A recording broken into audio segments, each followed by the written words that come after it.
Hormuz প্রণালীতে যুক্তরাষ্ট্র ও ইরানের মধ্যকার অচলাবস্থা সহিংসতার রূপ নেয়ার বিশ্ববাজারে তেলের দাম নাটকীয়ভাবে বেড়েছে। এই সংঘাত তেহরান ও ওয়াশিংটনের মধ্যে সই হওয়া ভঙ্গুর যুদ্ধবিরতি চুক্তির স্থায়িত্ব নিয়ে বড় ধরনের সংশয় তৈরি করেছে। আন্তর্জাতিক বাজারে তেলের দামের মানদণ্ড হিসেবে পরিচিত ব্রেন্ট ক্রুডের দাম গতকাল সোমবার প্রায় 6% বেড়ে প্রতি ব্যারেল $114.44 ঠেকেছে। মঙ্গলবার দাম কিছুটা কমে গ্রিনিচ মান সময় রাত 2টা নাগাদ $113.54 লেনদেন হচ্ছিল।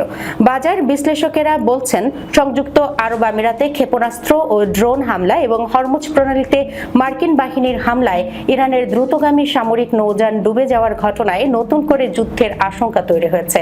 আর এই যুদ্ধের ঝুঁকিই তেলের বাজারকে ঊর্ধ্বমুখী করে তুলেছে।